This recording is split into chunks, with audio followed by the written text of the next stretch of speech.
आज आप देखिए उत्तर प्रदेश में तीसरी पार्टी बनी हुई है, चौथी पार्टी बनी हुई है, बिहार में है, बंगाल में है, आंध्रा में है, महाराष्ट्र में है।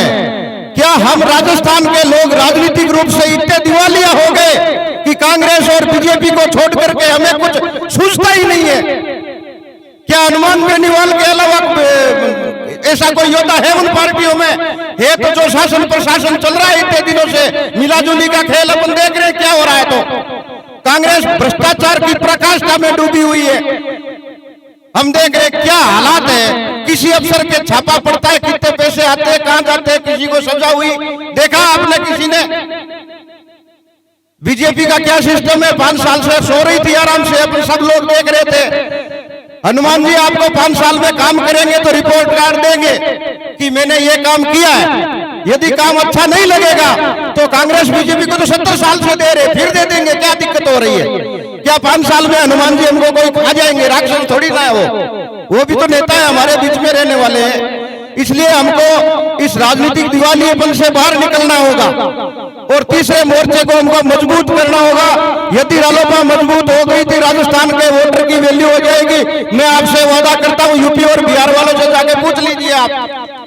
वोटर की दाढ़ी पे बोलते सब भाईजी पहल के वोट नहीं दियो तो थे, अब के दीजियो था नाराज बनी हुआ। नहीं तो अभी हमारे साथ क्या हो रहा है? पूरा तुष्टीकरण हो रहा है। यदि हमने वोट बीजेपी को दे दिया, कांग्रेस वाला बोलेगा जाओ तो उसके पास जा, बीजेपी के वाले पास, मेरे पास कोई काम नहीं है। बीजेपी वाले को वोट नहीं दिया तो वो बोलेगा जा तुमने कांग्रेस को वोट दिया था ना, वहां पे चला जा। क्या हालात है हमारे? कोई नहीं पूछने वाला। 2 के अलावा तीसरा घर नहीं हमारे पास। जाए तो कहां जाए? बजरंगबली को अपनी ताकत मालूम नहीं थी कि मैं ये समुद्र जो मंथन है, ये समुद्र जो है इसको लांघ जाऊंगा क्या? लेकिन जब उनको याद दिलाएगी ताकत तो उनको एकदम पूरी ये जोश आ गया कि ये समुद्र तो छोटी सी चीज है, मैं तो इससे 4 गुना लांघ सकता हूं। इसलिए हे राजस्थान के लोगों, महाबाहो, उठो, जागो और ताकत के साथ युद्ध करो। कांग्रेस और बीजेपी के साथ में पक्का वादा है, आरएलपी की सरकार बनेगी ये साल में।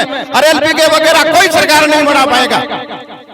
हिम्मत मत हारो, राजनीतिक दिवालियेपन से बाहर निकलो। आप क्यों बैठे हैं पर कांग्रेस और बीजेपी का पूंछ पकड़ के? क्या दे रही है ये? कम से कम हमें एक बार चेक करना चाहिए। यदि हनुमान जी बेनीवाल अपने को सही रिपोर्ट कार्ड नहीं देंगे, सही काम नहीं करेंगे, हमारे मन को नहीं भाएगा, तो क्या ये हिटलर थोड़ी बन रहे, तानाशाह नहीं बन रहे देश में 50 साल के लिए? 5 साल के लिए सत्ता दे रहे हैं अपन। अच्छा नहीं लगेगा तो 5 साल बाद में वही घोड़े और वही मैदान, क्या दिक्कत क्या है? इसलिए इनके भरोसे पे मत रहो।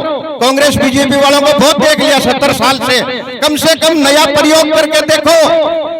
आज हम लोग इसी मानसिकता के हैं, इसलिए क्या हमको नोबेल पुरस्कार मिलता है क्या? भारतीयों को कितना मिलता है? उसमें भी राजस्थान का बताओ मेरे को एक आधा। पश्चिम देशों के लोगों को सबसे ज्यादा नोबेल पुरस्कार मिलते हैं, सबसे ज्यादा आविष्कार उन्होंने किया। यूरोपियन यूनियन के लोगों ने किया, जापानीज ने किया, कोरियन ने किया, अमेरिकन ने किया। क्यों किया? क्योंकि वो नया नया प्रयोग करके चेक करते हैं। और जब हम किसी चीज का नया प्रयोग करते हैं तभी उसमें से आविष्कार निकलता है, कोई न कोई नई चीज निकलती है। हम तो बैठे हैं बस या तो भाजपा या कांग्रेस, ठीक है भाई, किन दिया वोट? ये 2 ही पार्टियां, कोई जरूरी नहीं है, इनके पास कोई पट्टा नहीं है। तो ये पहला योद्धा पैदा हुआ है कई साल बाद में, शायद नेताजी सुभाष चंद्र बोस और सरदार पटेल के बाद में। कम से कम मेरी मानसिकता तो ये कहती है कि उनके बाद में यदि कोई नेता भारत में पैदा हुआ है तो उसका नाम है हनुमान बेनीवाल। इसलिए मदद कीजिए, हाथ मजबूत कीजिए और फिर देखिए नजारा राजस्थान की व्यवस्था परिवर्तन होती है या नहीं होती है। कम से कम हमको चेक तो करके देखना चाहिए ना, नहीं देखेंगे तो क्या पता चलेगा।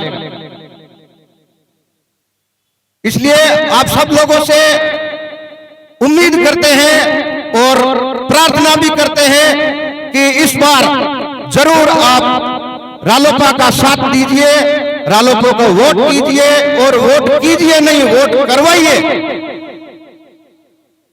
वही बात है, मैं बार बार प्लासी के युद्ध का उदाहरण देता हूं, बार बार, क्योंकि प्लासी के युद्ध में हम लोग मूक दर्शक बैठ के देख रहे थे इतनी मुट्ठीभर सेना थी उसकी मिर्जाफर की, जो कि नवाब का गद्दार था। जो बंगाल का जो नवाब थे उनका गद्दार जो था, उसकी मुट्ठीभर सेना थी और मुट्ठीभर अंग्रेज थे। लेकिन जनता नूडल होकर देख रही थी उनको। वो यदि थोड़ा सा भी मदद करती ना, कुछ नहीं, लकड़ी पत्थर भी फेंकती ना, तो प्लासी का युद्ध भारतीय लोग जीत जाते और हमारा देश अंग्रेजों का गुलाम नहीं होता। इसलिए हे महाबाहो, जागो, उठो और रालोपा के साथ जुट जाओ और राजस्थान की व्यवस्था को बदल दो। जय हिंद, भारत माता की जय। बोतल का निशान होगा, मुख्यमंत्री किसान होगा।